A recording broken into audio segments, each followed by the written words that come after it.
elder son was seriously ill, struggling for his life in Rajahmundry hospital. Rajahmundry హాస్పిటల్లో నా పెద్ద కుమారుడు చాలా అనారోగ్య పాలై చాలా బాధపడుతున్నాడు. And then I took the train నేను రైలు ఎక్కాను and went to Rajahmundry. రాజమండ్రికి వెళ్ళాను. When I saw him, he was like a skeleton.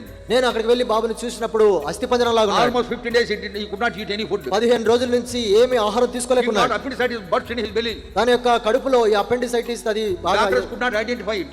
డాక్టర్లకు అది అర్థం కాలేదు. Nobody could judge that appendicitis is burst within his belly. కాబట్టి తన యొక్క కడుపులోనే ఈ అపెండిసైటిస్ పగిలిపోయింది అనేటువంటి సంగతి ఎవరు చెప్పలేకపోయారు. Survival is a remote thing. ఇప్పుడు బ్రతకడం అనేది చాలా చాలా తక్కువ అవకాశం.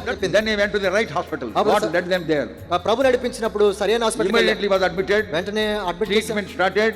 Treatment But he was so weak they could not operate. ఆ అబ్బాయి చాలా బలహీనంగా ఉన్న దాన్ని బట్టి ఆపరేషన్ చేయలేకపోయారు. He would put a pillow in the stomach and cry bitterly. కాబట్టి ఒక దిండును తన కడుపు దగ్గర పెట్టుకొని గట్టిగా He is a very strong fellow in our house. మా ఇంటిలో ఎంతో బలమైనటువంటి వాడు. Just then he gave his final exams for his BA political science. BA political science కొరకే అప్పుడే పరీక్షలు రాసి వచ్చాడు.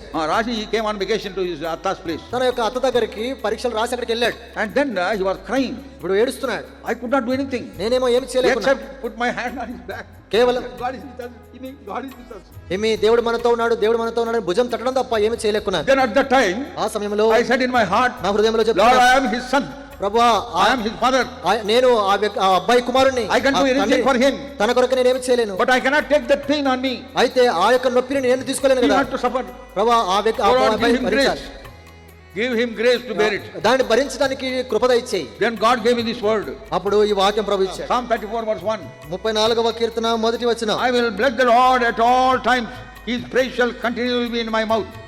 నేను ఎల్లప్పుడూ యెహోవాను సన్నుతించెదను, నిత్యము ఆయన కీర్తి నా నోట నుండును. I will bless the Lord at all times. నేను ఎల్లప్పుడూ యెహోవాను సన్నుతించెదను. The next day he was operated. ఆ మరుసటి దినం ఆపరేషన్ జరిగింది. And in the intestine, small intestine, 1.5 inch got smudged. That could not be saved, so he had to cut it. కాబట్టి ఆ యొక్క పేగులలో 1.5 అంగుళం వరకు అది వాళ్ళు తొలగించాల్సి వచ్చింది. And they restitched. తర్వాత దాన్ని కుట్టేశారు. And that doctor, it is a God's grace, he is a specialist in that operation. ఆ యొక్క ఆపరేషన్ చేయడంలో ఆ డాక్టర్ ఎంతో మంచి పేరు కలిగిన వాడు. He did it within 15 minutes. ఆయన కేవలం 15 నిమిషాలు But it చేశారు. took 2.5 hours. అయితే సాధారణంగా 15 I నిమిషాలు was scared చేస్తారు. when that time was taking. అంత సమయం ఎందుకు పడుతుంది Then he అనుకున్నాను. brought me and showed me that intestine, cut intestine. అప్పుడు తొలగించినటువంటి ఆ పేగును తీసుకొని చూపించాడు. And he said, your God has saved your son, he said. ఆయన అన్నాడు, నీ దేవుడే నీ కుమారుని కాపాడాడని. Because a lot of God's servants used to come and pray for him. ఎందుకంటే అనేక మంది దైవ సేవకులు వచ్చి అబ్బాయి కొరకు ప్రార్థించారు. Martin, Ambrose and Elisha and so many God's servants. Martin గారు, ఆంబ్రోస్ గారు, ఎలీషా గారు వీళ్ళందరూ కూడా. So entire hospital know. ఇప్పుడు హాస్పిటల్ అందరికీ తెలుసు.